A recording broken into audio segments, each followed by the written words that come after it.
I'm going to make a video about the new mount that we have just made for the Schuberth E1 helmet. This is an action camera mount for GoPros and other action cameras. We make custom designed GoPro mounts for individual helmets. Not only is the mounting surface specifically designed for it, but also it allows you to get a tip back angle so you can get a parallel view of the horizon while you're standing on the bike. Whereas opposed to some mounts that you can buy that mount it basically straight up against the front of the helmet. And when you stand up, you're basically looking straight down at your handlebars, which is not the view that you really want to get. We do mount the screw in from the opposite direction of most GoPro accessories. So that way you don't have to worry about this getting in the way of changing your GoPro batteries.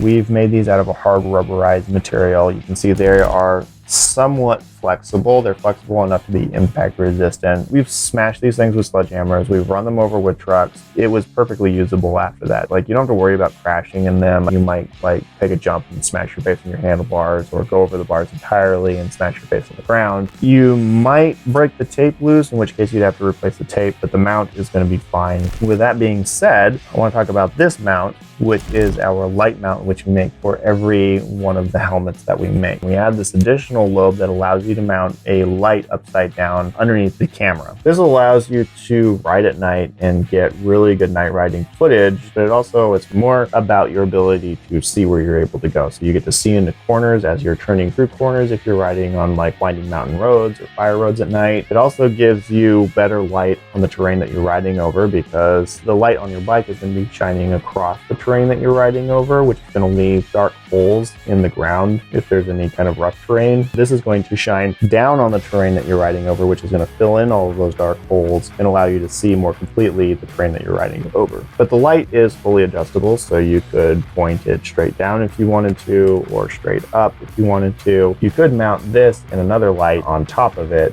which would just give you an insane amount of light to ride at night by. So when you go to mount one of these mounts to your helmet, the first thing you're going to want to do is figure out where the mount is supposed to go, so that way if you mount it in the wrong spot on the helmet. Once you figure out where it's supposed to go, we're going to provide you with a couple of alcohol cleaning pads to just clean the surface of the helmet before you mount it up, so that way you get all of the oil or dirt off of it. And then once you know where it's supposed to go, you can peel off these sticky pads here on the back. The mount is supposed to be mounted in its resting position. You can pull it back just a little bit to keep it from sticking to the helmet prematurely. So once you have it mounted up in the right spot, just press it down with both hands and it should be nice and secure. It could really never come off. The reason we like mounted to the chin bar as opposed to being on top of the helmet to the side of the helmet is that it gives you the lowest possible point of view while still being mounted to your helmet. So you get the first person point of view and you get the perspective of the terrain that you're riding over that it actually looks like when you're riding over it. As opposed to mounted on top of the helmet, you're looking down on the terrain, which makes everything look more flat. Or at the side of the helmet, where it makes everything look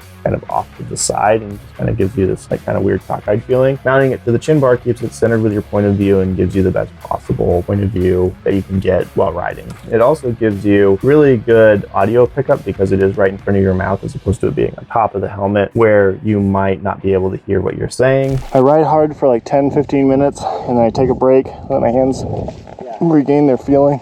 And it keeps it better protected. So if you're riding through a trail that has branches and you catch your GoPro and it might swipe your GoPro off, or just knocking your GoPro up and you're just recording the sky at that point. Keeping it mounted to your chin bar will keep it better protected and just give you the best possible footage that you can get while riding. Last thing I want to talk about is what you get when you buy one of our mounts. You're going to get a mount, right? Whether it's the regular chin mount or the light mount, depends on which one you buy. You are going to get a GoPro screw, these alcohol cleaning pads that I mentioned earlier. You're going to get a bunch of different stickers. So this is the sticker that Kale's daughter made and we turned it into a sticker. It's a podcast sticker. Check out our podcast if you want to listen to us talk to professional enduro riders. You're going to get our original Wannabe sticker. Last thing is our warranty card. Keep this on hand. We'll replace these mounts, pretty much no questions asked. It also has some installation instructions, and this is a link to our product support page where we have a lot of information information about our mounts. And we sell accessories. These are not included with the mount, but we do sell these on our website. You have a 90-degree adapter that allows you to rotate the camera 90 degrees. You're shooting for Instagram, Facebook, YouTube Shorts, TikTok. You're going to want to shoot in the native aspect ratio for the phones. You can also buy one of our replacement lenses, which are good to have on hand for the newer GoPro 9, 10, and 11. If you take a rock to the face, it would be good to have a replacement lens in case you crack that. And if you want to charge externally, but you don't want to run the GoPro Media Mod, you can check out these side doors. This allows you to plug in a charging cable and charge your GoPro externally without the Media Mod. There's going to be lots of links in the description below to this mount. We're also going to give you links to